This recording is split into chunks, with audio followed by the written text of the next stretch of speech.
स्वामी उमानंद सरस्वती की जय। स्वामी राधानंद सरस्वती की जय।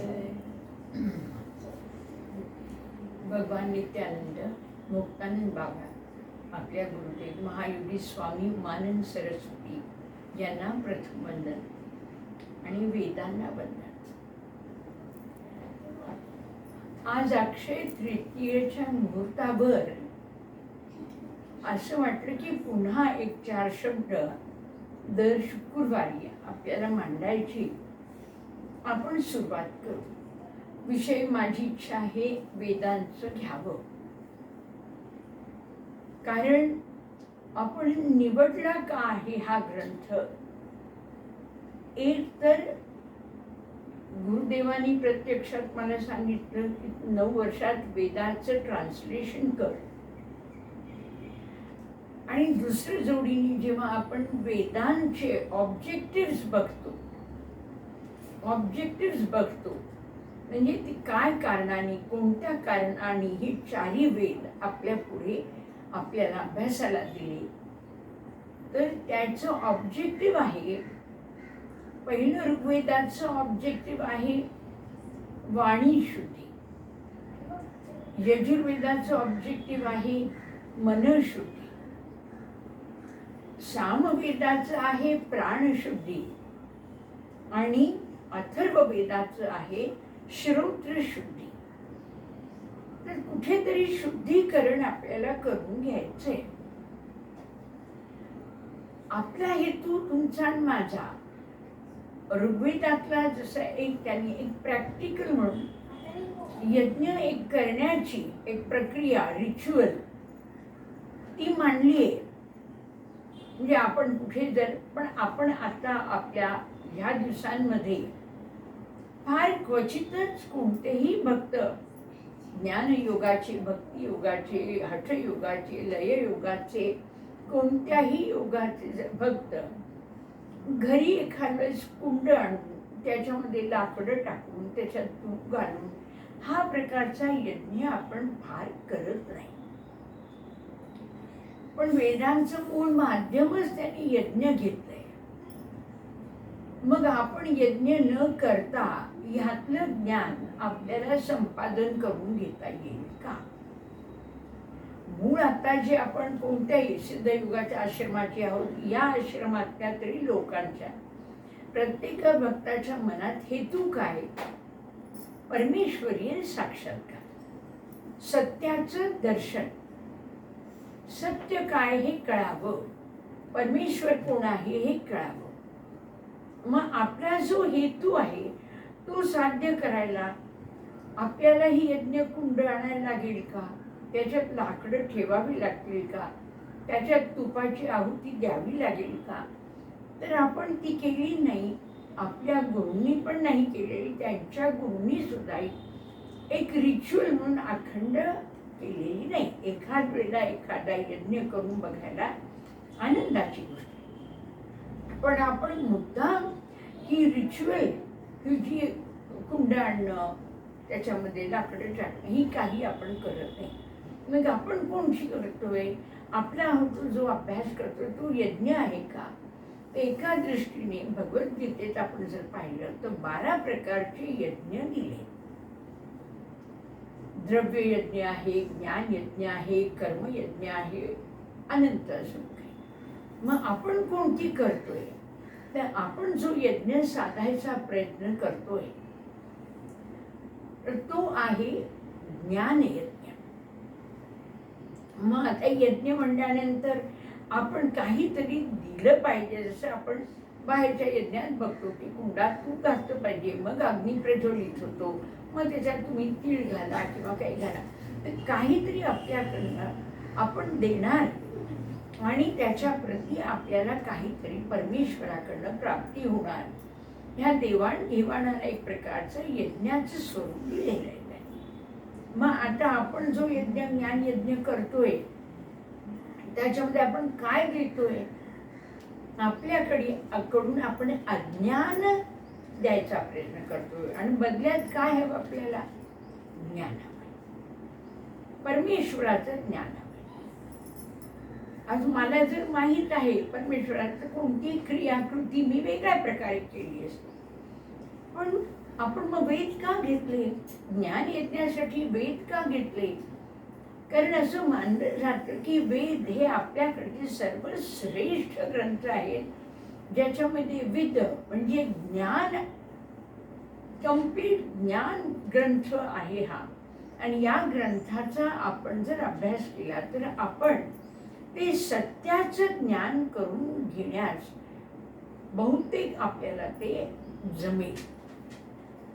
मग आपण काय करतोय? आपण ज्ञान यज्ञ साधतोय. आता ज्ञान यज्ञ आणि आपली यज्ञाची थोडी कल्पना मी थोडी वेगळी घेतली, कारण आपल्याला वेद समजावेत म्हणून आपण आचरणात आणताना त्यातला आपल्याला सखोल गर्भित अर्थ हा आपल्याला कळावा ही इच्छा आहे. सध्या मी सामवेदाचं इंग्रजी करते. ऋग्वेद झालं, यजुर्वेद झालं आणि सामवेदाचं करते. आणि या वेळेला माझ्या मनात मात्र आलं की आपण सगळेजण ह्या पंचमहाभूतांना देव म्हणतो. त्या यज्ञ ग्रंथांमध्ये वेदांमध्ये सांगितलंय, आपण श्रद्धेपोटी ते आचरणात आणू शकतो, पण त्याचा अजून काही सखोल आपल्याला उपयोग किंवा अर्थ दुसऱ्या रीती ज्याला सायंटिफिकली म्हणू असं काही मांडता येईल का, तो विचार मला अखंड यायचा. म्हणून यावेळेला मी विचार केला की साम यज्ञातले, कारण लहान आहे साम यज्ञ, लहान ग्रंथ लहान आहे सामवेद. आणि श्रीकृष्ण भगवद्गीतेत म्हणतात वेदांमधल्या सामवेदमध्ये मी आहे. तर मग मी विचार केला आपण प्रयत्न तर करू. पहिलं सूक्त सामवेदाचं आपण घेऊ. याच्यामध्ये फक्त 10 काहीतरी माझ्या मते कंडिका किंवा ऋचा, आपण त्याला ऋचा म्हणतो, सामवेदमध्ये कंडिका म्हणतात, पण तात्पुरतं आपण ऋचा म्हणू. आणि ह्या ऋचा आपल्याला जर आपण वाचायचं ठरवलं तर पहिला जो अध्याय आहे सामवेदाचा तो आहे अग्नेय कांड. इथं देवता कोणती? अग्नीच आहे. सर्वात प्रथम ऋग्वेदातला सुद्धा पहिला श्लोक, पहिली ऋचा, अग्निम इळे पुरोहितम यज्ञस्य देवर्त्विजम होतारम रत्नधातुम, अग्नीचाच उल्लेख आहे. आणि आपणही आता सामवेदमध्ये घेतलं त्याचा अग्नीनेच सुरुवात आहे. अग्नेयकांड. साम म्हणजे म्युझिकली संगीत आणि सगळ्या आपल्याकडच्या संगीताचा सुद्धा मूळ आधार सामवेद आहे. त्याचं उपवेद त्याला गंधर्व वेद आहे असं म्हणतात. म्हणजे थोडक्यात आपल्याला संगीत स्वरूपात, कारण भगवद्गीता पण आपण कशी म्हणतो भगवद्गीता आहे म्हणजे गाऊनच आहे. मग त्याचे मीटर्स आहेत, गायत्री मीटर आहे, अजून कोणते अनंत मीटर, 26 मीटर्स आहेत, छंद म्हणतात त्याला. पण आता आपण काय करणार आहोत, पहिली एक सूक्त आपण त्याचा विचार करू. आणि त्याच्यातलं पहिलं काय आहे, ओ अग्नी प्लीज डू कम फॉर यज्ञ. आता आपला यज्ञ कोणता आहे? हा ज्ञान यज्ञ आहे. मग या ज्ञान यज्ञासाठी मला अग्नी लागणार आहे का? मग अग्नी जर मग पेटवायला परत कुंड लागणार आहे का? किंवा त्याच्यात सामुग्री लागणार आहेत का? तर नाही लागणार, कारण ज्ञान यज्ञामध्ये त्याची आवश्यकता नाही आहे. मग मला पहिलं काय पाहिजे? मला जर ज्ञान संपादन करायचं असेल तर मला पहिलं काय लागणार? प्रकाश लागेल ना. प्रकाश पाहिजे, उजेड पाहिजे, ज्याच्यामध्ये मी माझं अज्ञानाचा अंधकार नाहीसा करू शकेन. मग सर्वात प्रथम मला काय? आपल्याला सूर्याचा प्रकाश आहे, पण हा स्वर्गातला देव आहे. आपल्याला पृथ्वीवरचा देव सध्या आपण सुरुवात तिथनं करू. पृथ्वीवरचा देव हा अग्निदेव आहे. का तर तो आपल्याला प्रकाश देतोय.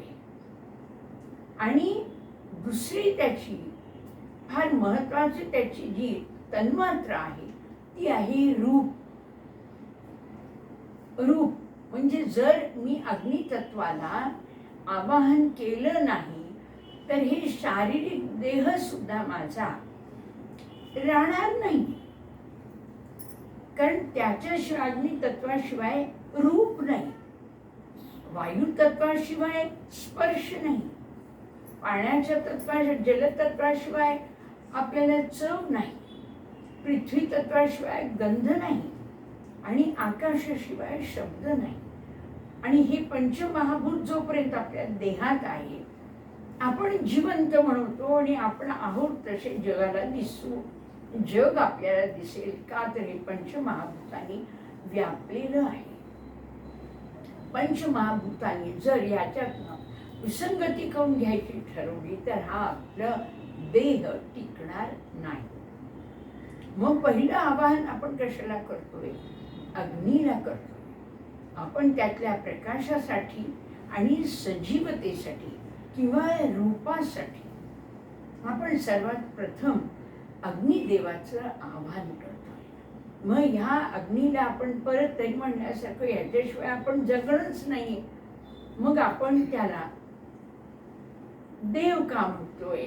तर त्या काळच्या वैदिक ऋषी मुनींची एक भाषेमध्ये एक कुठेतरी विलक्षण दिव्यता किंवा सभ्यता असावी.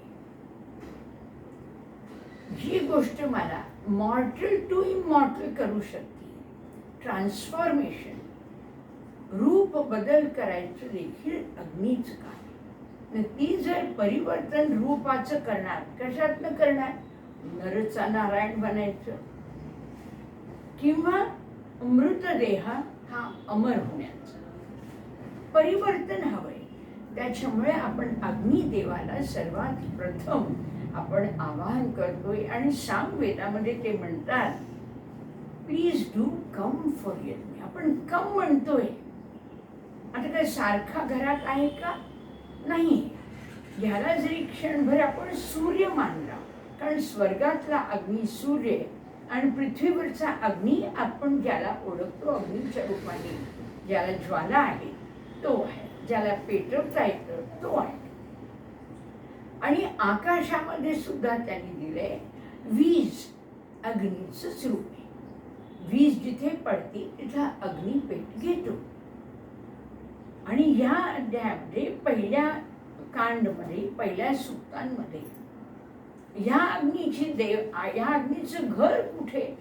तर ते म्हणतात स्वर्गात आहे. मग स्वर्गात अग्नीचं घर म्हणजे साधारण सूर्यलोक असावं. कारण सूर्याच्या मधूनच मिळतं, सूर्यासारखंच पण छोटं. तर समुद्रात पाणी आहे आणि आपल्या नळाला किंवा आपल्या ग्लासमध्ये पण पाणी आहे. तसं परमेश्वराचं सर्व जगासाठी त्यांनी निर्माण केलेल्या प्रकाशाचं माध्यम सूर्य आहे, उष्णतेचं माध्यम सूर्य आहे. तर पृथ्वीवरचं आपल्याला जे माध्यम मिळतं ते ह्या अग्नी स्वरूपात आहे. की म्हटलं तर छोटा लावता येतो, म्हटलं तर त्याला विलक्षण मोठ्या स्वरूपात लावता येतं. मग त्यांनी काय केलंय? आपल्याला ऋषी मुनी सांगतायत असं आपण धरून चाल की ह्या मला श्लोकाचे कोण आहेत बरं? भारद्वाज. ते मला सांगतायत, मानवाला सांगतायत. काय सांगतायत?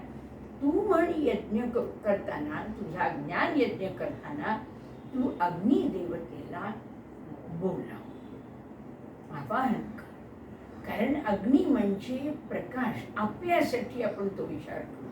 नुसता प्रकाश नाही, उष्णता. नुसतं उष्ण नाही, रूप पण आहे.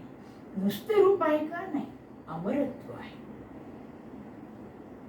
आज तेव्हा लावलेला अग्नी आता मेला, आता कधीच लावता येणार नाही असं नाही. आपण दर वेळेला, दररोज, दर क्षणी लावायचा असेल तर अग्नीला प्रज्वलित करता येईल. हा अमर आहे असा थोडा दृष्टिकोन घेऊन या पंचमहाभूतांचा माझी इच्छा आहे अभ्यास आपल्या यज्ञाला लागू पडेल, ज्ञान यज्ञाला लागू पडेल, अशा विचारांनी आपण वेदांना समजून घेण्याचा प्रयत्न करणार आहोत. तो जर यशस्वी झाला तर वेदांमध्ये काही ना काही विशेष विचार बदलतील. आपल्याकडनं आपण नव्याने त्याचा दृष्टिकोन मांडता येतो का, प्रयत्न करायचा. जसं भगवद्गीतेमध्ये कुंडलिनी योग हा शब्द आलेला नाही, पण भगवद्गीताबद्दल अभ्यास मांडताना ज्ञानदेवाने 6व्या अध्यायात कुंडलिनी योग पण सांगितलं. शक्य आहे आपण थोडं वेगळ्या दृष्टिकोनातनं मांडायचा प्रयत्न करू. अगदीच करताना कुठे अडलं तर आपल्याला कळेल की आपला दृष्टिकोन चुकतोय. पण सध्याचा जो यज्ञ आपण बघतोय त्याच्या जे भगवद्गीतेत सांगितले की ज्ञान यज्ञ सुद्धा होऊ शकतो, कर्मयज्ञ होतं, द्रव्य यज्ञ होतं. अशा प्रकारचा आपण सुद्धा वेदांचा थोडा वेगळा दृष्टिकोन देऊन आपल्याला हे यज्ञ, कारण आपण देखील केलं पाहिजे. जर यज्ञाला वेदांनी इतकं उचलून धरलंय तर आपल्याला सुद्धा ह्या वेदांचा अभ्यास करताना ह्या अग्नीला किंवा या पंचमहाभूतांना जसं त्या वैदिक ऋषींनी सांगितले तसं आपल्याला त्याच्याकडे बघता येईल का, त्याचं महत्त्व पटेल का, हा आपण अभ्यास सुरू करणार आहोत. आज मी फक्त श्री गणेशा केला त्याचा, कारण आपल्याला समजावं म्हणून, नाही तर फक्त ग्रंथातले शब्द घेऊन मांडणं. We may not be doing justice to the understanding of the people. लोकांच्या समजला आपण पुढे उतरणार नाही. तर आपण थोडी आपल्याला जी समजली, जसा यज्ञ आपण वापरतोय त्या यज्ञाचं आपण माध्यम घेऊन आपल्याला वेद समजतायत का याचा प्रयत्न आपण सुरू करणार आहोत. अक्षय तृतीयेच्या निमित्ताने मी करते गुरुचरणी ही सेवा आपल्याला ती साधावी एवढी प्रार्थना करून मी इथं थांबतो.